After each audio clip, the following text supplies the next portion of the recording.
Hello everyone, hope you're doing well. Welcome back to my channel. Today we're at day 24 for the March daily lead code challenge, and we again have a medium question. And one thing I will tell you at the starting itself, see, I'm very surprised to see that this kind of questions has acceptance rate of 44%.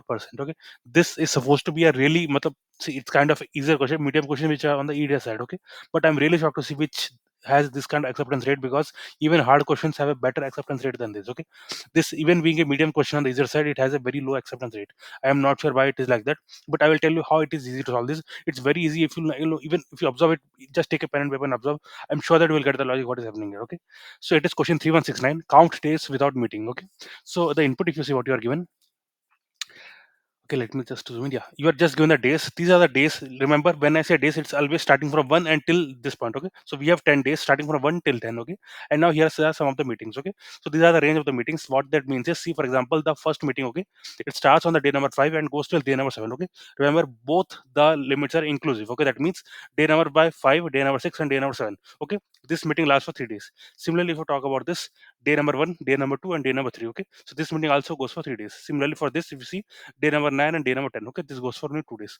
So there are three meetings in total, and I have like mentioned how many days it will last. So what we have to do is, we'll have to tell, see, these are the days the employee is going to work, and these are the days in which he's going to attend the meeting. So we have to tell me how many days are that. Let us, we have to return the count of the days when employee is available for work, but no meeting are scheduled for that. Okay, for him. So I will again repeat. See, employees present from day number 1 till day number 10. Okay, in this example, now these are the ranges for the meetings. Okay, this meeting is from day number 5 till day number 7. Okay, that means day number 5, day number 6, and day number 7, and so on. Okay, so if you see, there are some gaps in between. Okay, we'll have to find those gaps, and that will tell us how many days are there in which the employee is not having any meetings. Okay, so let me quickly show you the logic here, then we will go for the final code. Okay, so see, if you see the way they've given, it's very difficult to understand, because see, first they've given 5 and 7, then it given 1 and 3. Okay, and so on. So it's basically like not in a proper way. Okay, we need a, in such a way that we can understand the data much easily. Okay, we can make some inferences from it in a easier manner. So what the first thing that we'll do is, we'll sort it based on the first value, and if the first value is the same, based on the second value. Okay, I will again repeat, we will sort the data that is based on the start time of the meetings. Okay, and in case if the start times are same, we will sort the data based on their end times. Okay, obviously end times are not going to be same. Okay, so if you see the constraint, the way they have given, both the start time and the end time, okay, they are going to be less than the number of days that we are given. Okay, and yeah, the rest of the things are ranges, and the ranges are going to be in 10 power 5 range. Okay, so that means we'll have to go for something which is, at least n log n is the, I mean, so at most n log n. Okay, you cannot go above that, because it is a 10 power 5 range question. Okay, as simple as that. And as you can see, both of these values can be same sometimes, because as you know, the nature of the question, if both the values are same, that means the meeting is only for that particular day. Okay, as simple as that. And yeah, the rest of the things are same. Okay, now let's see how to analyze this question. See, if you talk about, okay, this is example number 1. Okay, let me go to example number, which will be a better one. Okay, example number 1 is fine, right? See, in this case, I have sorted. See, this is the one which you are given. This is the one which I have sorted and got. Okay. Now, if you compare what is happening, see here, always it will be sorted based on the start time. Okay. Here, for example, one is there. Okay. One is always, the meeting which is starting from number 1 will be always the first. Then the meeting number starting on number 5, and then the meeting starting for number 7, 9. Okay, and so on. Now, if you see, it's very easier to make an inference. See, here it is ending at 3 and it is starting at 5. So that means there is a day here in between, which is, for which the employee will be free. Okay. So in order to find what is that day, see, if you do 5 minus 3, it will basically give you 2. Okay, 5 minus 3 is 2, but since 5 is inclusive in that, we have to subtract 1. Okay, so it will be 5 minus 3 minus 1, which will give you 1. Okay, so in this case, if you see, we are getting answer here. So once this particular thing is interpreted, we are getting answer here. Okay, as simple as that.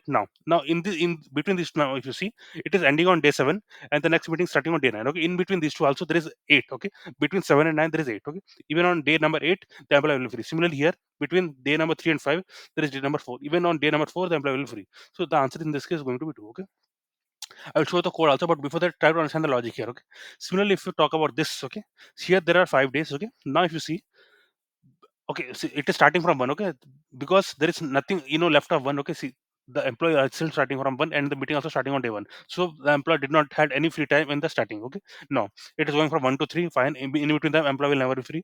Then the starting of this is 3, and the no, sorry, the ending of this is 3, and the starting of this is 2. Okay, so obviously, before this meeting ends, this meeting got started. That is fine. So employee did not have any free time between these two meetings. Okay, simple as that. Now it is ending on 4. Okay, now it is ending on 4. Now if you see, there are 5 days, but all the meetings are getting ended by 4. Okay, so that means the day number 5 is free for the employee. So the answer is going to be 1. The free days are coming towards the end, okay, in this case. Now if you go for the last example, in this case, if you see, there is single meeting which lasts from day number 1 till day number 6, and there are total 6 days. So in this case, there will not be any free meeting for the employee. So I mean, there will not be any day for which the employee will be free, okay. So the answer is 0 in this case, okay. This was the logic. Now let's say how to code it, okay. It's very simple. Just sort it out, okay. See, normally I pass a key to sort, but in this case, no key is needed, because the way the Python sort works, no, it will sort based on the first value.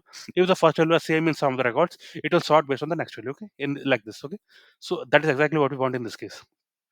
So the first answer will be, the first starting point. That is, I'm talking about this, okay. If you see here, yeah, this is the first starting point.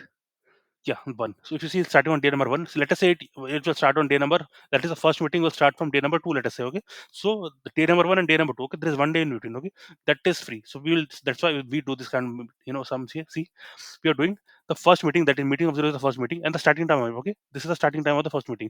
With that we are subtracting 1 just to get, how much free time will be there at the start, okay, as simple as that. That will be our starting point of our answer, okay. Now similarly, this is the last meeting, and initially it will be the end of the first meeting, okay. So meetings of 0 and of 1, okay. So this will be the end time of the first meeting initially, okay. That is the end time of the meeting at the 0th index, right. We will now start from index number 1 till n minus 1, okay. What we are doing, see, first of all, I'm taking the start of the current meeting, okay. Then I'm taking end of the current meeting, okay, as simple as that, right. Now what I'm doing is, if this start, okay, please see again, this is the start of the current meeting, this is the end of the current meeting, okay. This thing, okay, the start of this meeting, and now I will compare with the last meeting end time, okay. See, again I will repeat, start of the current meeting and end of the previous meeting, this thing I will compare now, okay. See, if the start is greater than the last meeting end, okay, remember why I'm doing plus 1. See, this thing I've explained to you why I'm doing plus 1.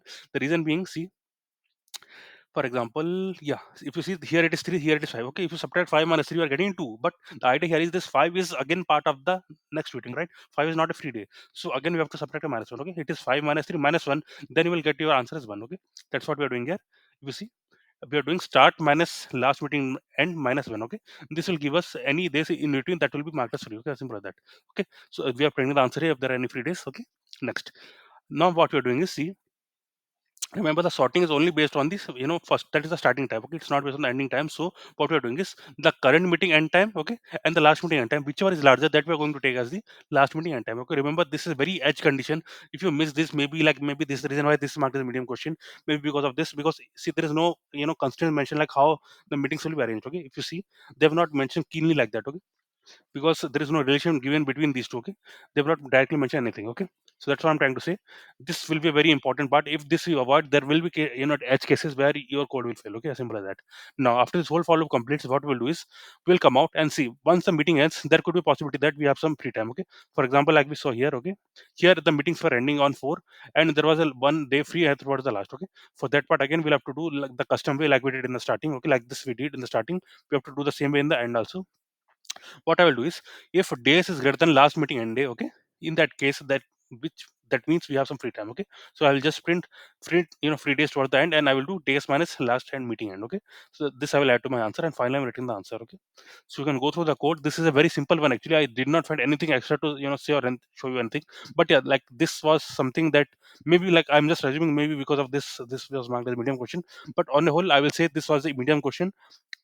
Medium, when I say, it's like easier side, medium on the easier side.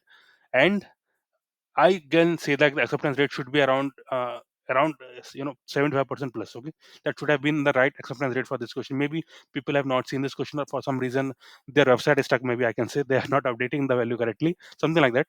But yeah, based on the difficult question, the right acceptance rate for this will be around anything greater than 75%, okay, as simple as that.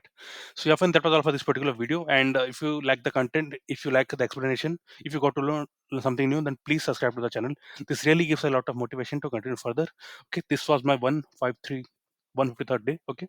And I am assuming there are many more days to come. If my content helps you, if my content makes your life easier, then definitely I will continue with this. See you tomorrow. Thanks a lot.